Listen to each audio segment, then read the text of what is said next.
मैंने आँख खोली तो खुद को मामू के घर में देखा। मेरी मम्मी अब्बू बचपन ही में इंतकाल हो गया था। मामू और मम्मा मेरे साथ सब कुछ थे और उन लोगों को मैंने सब कुछ मानती थी, मगर उनकी नज़र में मेरी हैसियत नौकर से कम नहीं थी। बस जब भी मैंने होश संभाला तो छोटी उम्र में ही मम्मानी ने मुझे ये बावर करवाना शुरू कर दिया था कि मेरी औकात दूसरों के मुकाबले में सिफर है। इसके घर की मालिक वो है और उसकी नौकरानी मैं हूँ और यतीम लड़की जिस पर उन्होंने तरस खाकर अपने घर में रखा है और बदले में सारी ज़िंदगी मुझे इनकी खिदमत करनी चाहिए। यही सबक मैंने भी अपने जहन में बिठा लिया था। मुझे मुश्किल से मैट्रिक तक पढ़ने की इजाज़त मिली थी। अगर सच कहूँ तो उससे आगे बढ़ने की हिम्मत भी नहीं थी। शौक़ तो कभी था, मगर अब मेरे शौक़ मर चुके थे।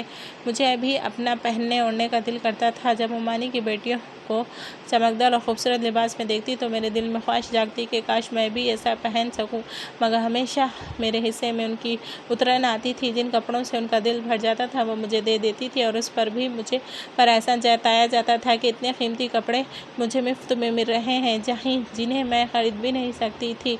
मैं मजबूरन ऐसी ज़िंदगी गुजारने पर मजबूर हो गई थी। मुझे हैरत मामू पर होती थी कि मैं उनकी सगी भांजी थी, मगर वो भी मुझसे नज़रें चुरा लेते थे। उन्होंने कभी मेरी ख्वाहिश या ज़रूरत के बारे में नहीं पूछा।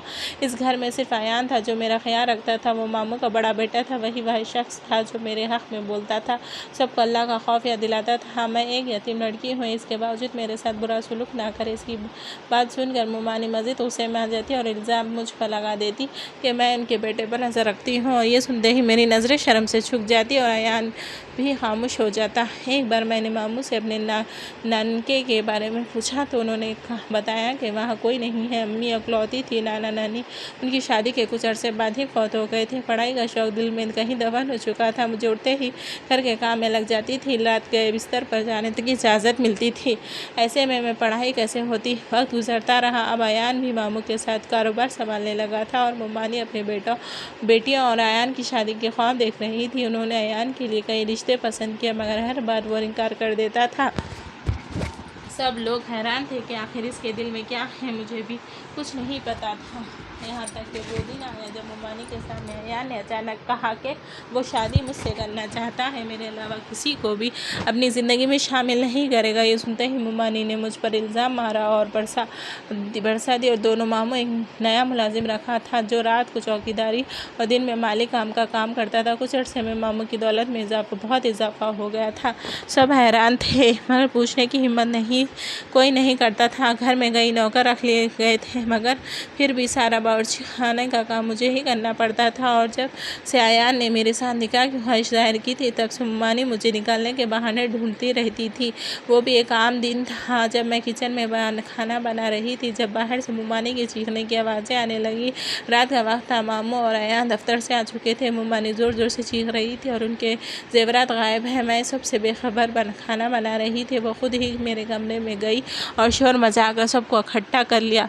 जब मैं हैरान और परेशान अपने कमरे में पहुंची तो मुझे मारा पीटा गया और मैं हैरान थी कि आखिर मेरा क्या कसूर है। फिर मामू ने मुझे हाथ से पकड़ घर से निकालने की कोशिश की कि आयान बीच में आ गया। कहने लगा, ये रात का वक्त है, ये कहाँ जाएगी। मगर मामू गुस्से से पागल थे। कहने लगे, उन्होंने मुझे अपने बच्चों की तरह रखा है, मैंने बदले में जेवरात चुरा लिए हैं। मैं शौक़ में थी कि मामू जैसे शख्स ने मेरे लिए इतने संगीन अल्फाज इस्तेमाल किए। मैं ज़मीन पर बैठ गई। आयान बोला, अब्बू जो भी है कम अज़ कम उसे रात के वक्त घर से ना निकाले, मगर मामू ने ना माना और कहने लगे कि अगर नहीं निकाल सकते तो इसी वक्त इसका निकाह किसी से करके यहाँ से रुखसत कर दे। फिर उन्होंने घर के मुलाजिम आसिफ को बुलाया। जब मामू ने आसिफ से कहा कि वो मेरा निकाह इससे करना चाहते हैं तो मैं समझ गई थी कि शायद वो अभी इनकार कर देगा, मगर उसने उल्टा कहा कि मैं निकाह ख्वाह को बुला लाता हूँ। कुछ ही देर में निकाह हो गया और जैसे ही निकाह हुआ मामू ने कहा, अब इसे यहाँ से ले जाओ और दोबारा अपनी शक्ल मत दिखाना। आसिफ बोला, मैं इस घर में नौकरी किए बगैर कर नहीं जा सकता। गरीब आदमी हूँ, मगर मैं वादा करता हूँ कि अपनी बीवी को दोबारा नहीं लाऊंगा। मामू ने उसे नौकरी की इजाज़त दे दी। वो मुझे एक छोटी झोपड़ी में ले आया और टूटे फूटे घर को देख कर रोने लगी। आसिफ थोड़ी देर बाद खाना ले आया। कहने लगा, तुम भूखी होगी, खा लो और दरवाज़ा अच्छी तरह बंद कर लेना, मैं वापस ड्यूटी पर जा रहा हूँ। तुम्हें डरने की ज़रूरत नहीं। इसकी बात सुनकर मेरे दिल में अजीब सी कसक उठी और उसने मुझे चोर नहीं कहा और उसने मुझे घर से नहीं निकाला था। उसने मेरे लिए खाना लाया था। मेरे अपने जिन पर मैंने भरोसा किया था, उन्होंने एक लम्हे में मुझे बेआबरू कर दिया और एक अजनबी शख्स मेरी फ़िक्र कर रहा था। मैंने आंसू पी कर चंद निवाले खाए, रात भर नींद ना आई और इसी टूटी फूटी झोपड़ी की दीवारों को देखती रही जिसमें गुर्बत और खामोशी थी, जैसे मेरे दिल में थी, होठों में बढ़ाई कि मैं यहाँ कैसे रहूँगी। मैं इस तस्वर से काँप रही थी। मेरे लिए अज़ाब था। मैंने पूरी रात खौफ से और बेबसी से गुजार दी। मैं सुबह होने का इंतज़ार कर रही थी, शायद कोई सुकून मिले। सूरज की पहली किरण के साथ शौहर की आवाज़ सुनाई दी। वो सारी रात की ड्यूटी के बाद थका हारा लौटा। उसके चेहरे पर थकन और परेशानी साफ नज़र आ रही थी। मुझे देखकर वो मुस्कुराया और नरमी से पूछने लगा, क्या आयान ने कभी सोचा था कि तुम कैसे यहाँ रहोगी? मैंने टूटे दिल से कहा, मेरा घर कोई नहीं है जहाँ आप मुझे ले जाएं, वहीं रहने की तैयार हूँ। इसने मायूसी से सर झुकाया और कुछ देर बाद खामोशी से बोला। फिर बोला, अब तुम इस टूटी झोपड़ी में नहीं रहोगी, मैं तुम्हें एक नई और बेहतर जगह ले जाऊंगा। और खामोशी सर हिलाकर उसके साथ चल पड़ी। मैं बहस के काबिल भी नहीं थी और हिम्मत भी ना थी। मुझे लगा वो शहर की किसी और जगह पर ले जाएगा। रास्ते में उसने एक अल्फाज नहीं बोला था। मैंने भी मुनासिब नहीं समझा कि उस वक्त कुछ ना पूछूं। कुछ देर ही बाद हम शहर की हदूद से बाहर निकल आ गए। मैं हैरान थी कि हम इतनी दूर क्यों जा रहे हैं। मुझे लगा शायद वो किसी गाँव के करीब कहीं ले जा रहा है। लेकिन फिर अचानक टैक्सी एक बहुत बड़े गेट पर रुक गई। सफ़ेद रंग का अजीम शान घर सामने खड़ा हुआ था। इतना बड़ा महल जैसे ख्वाबों में देखा जा सकता था। उसके चारों तरफ सब्ज घास और खूबसूरत बागात थे। दरवाजे पर सिक्योरिटी गार्ड मुकम्मल एहतराम से खड़े थे। मैंने डरते हुए पूछा, ये किसका घर है? आखिर क्या हम यहाँ किसी की नौकरी करने आए हैं? आसिफ मुस्कुराकर गार्ड को इशारा किया। रास्ता खुल गया।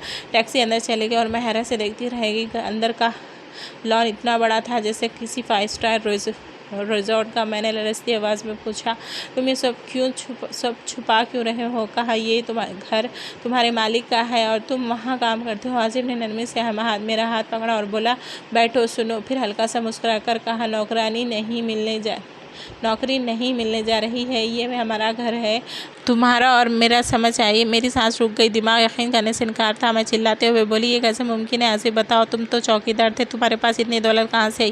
क्या तुम नहीं ये सब चोरी का है? सच बता मुझे। मेरे लहजे में खौफ भी था और हैरानी भी शामिल था। आसिफ ने तसल्ली से कहा, मैं चोर नहीं हूँ, कभी नहीं। बैठो और मैं तुम्हें पूरी सच्चाई बताता हूँ। आज इसकी आंखों में एक मजबूती थी जो पहले ना देखी। फिर वो मेरे पास बैठा और गहरी सांस लेते हुए बोला, इंटरनेशनल कंपनी का मालिक हूँ। उसने हंसकर कहा, कहो तुम्हें जगह दिखा दो, जान जाकर तुम्हारे सारे शुबात दूर हो जाएंगे। ड्राइवर को इशारा किया और हम एक होटल की तरफ गए। होटल में दाखिल होते ही सब लोग एहतराम से खड़े हो गए। मैनेजर दौड़ता हुआ आया और उसे अदब से सर झुकाया। उसके सामने उसने कहा, सर आपने बताया नहीं कि आप आ रहे हैं, हम पहले से सारी तैयारियां मुकम्मल कर लेते हैं आपके लिए। मैंने हैरत से पूछा, ये होटल किसका है? आखिर मैनेजर ने अदब से जवाब दिया कि आपका है। सर ये सुनते ही मैं बेआवाज़ हो गई और दिमाग सुन हो गया। आसिफ ने हाथ थामा और मुझे वापस इसी महल में लाया। फिर मैंने खुद को रोकते हुए इससे सवाल पूछा, अगर तुम इतने अमीर थे तो चौकीदारी क्यों कर रहे थे? वो मुझसे शादी क्यों की थी? क्या ये सब एक प्लान था? आसिफ ने मेरे दोनों हाथों को मजबूती थाम लिया और फिर बोला, वादा करो मेरी बात तवज्जो से सुनोगी। इसने आहिस्ता से सर हिला और वो सच बताने लगा, तुम्हारे ताया बाहर से जितने शरीफ लगते हैं झूठ था, अंदर से वो एक ख़तरनाक मुजरिम और माफिया नेटवर्क चलाते हैं। मेरी कंपनी ने इंटरनेशनल एजेंसी के साथ मिलकर उनके खिलाफ बहुत बड़ी तहकीक़ात शुरू कर रखी थी, लेकिन उनके करीब जाना मुश्किल था, कोई रास्ता ना था। उसी लिए मैंने अपनी शनाख्त छुपाकर नौकरी का रूप लिया ताकि मैं इनके हर जुर्म का सबूत हासिल कर सकूं। मैंने महीनों उनकी मुलाकातें रिकॉर्ड की, फ़ोन सुने और इनकी खुफिया कागज़ात की नक़ूल बनाया और सबूत जमा किए। वो महल में बैठकर बड़े बड़े जराइम चला रहे थे और तुम लोग इनके जुल्म और तकालीफ का शिकार थे। हमेशा मैं फूट फूट कर रोने लगी। ये सब कुछ मुझसे छुपा था। आसिफ ने मेरे आंसू साफ किया और नरमी से समझाया, गुज़िश्ता रात जब तुम्हें घर से निकाला वो वक्त अहम था। मैंने इसी वक्त पुलिस को सारे सबूत दे दिए थे। सब गिरफ्तार हो चुके हैं। तुम्हारे ताया अब कुछ नहीं कर सकते। ये सुनकर मुझे अजीब सा सुकून मिला और दुखी भी हुई। फिर मैंने डरते डरते हुए ये वो सवाल पूछा जो दिल में था, आसिफ तुमने मुझसे शादी क्यों की? किस मकसद से आखिर की? तुम भी तो तुम भी मुझे छोड़ दोगे जब तुम्हारा मिशन पूरा हो जाएगा। आसिफ ने मेरा हाथ मजबूती से पकड़ा और मोहब्बत से बोला, मैंने तुम्हें पहली पहली ही नजर में पसंद कर लिया था। मैं देखता था कि तुम पर जुल्म होता था, बेरहमी से।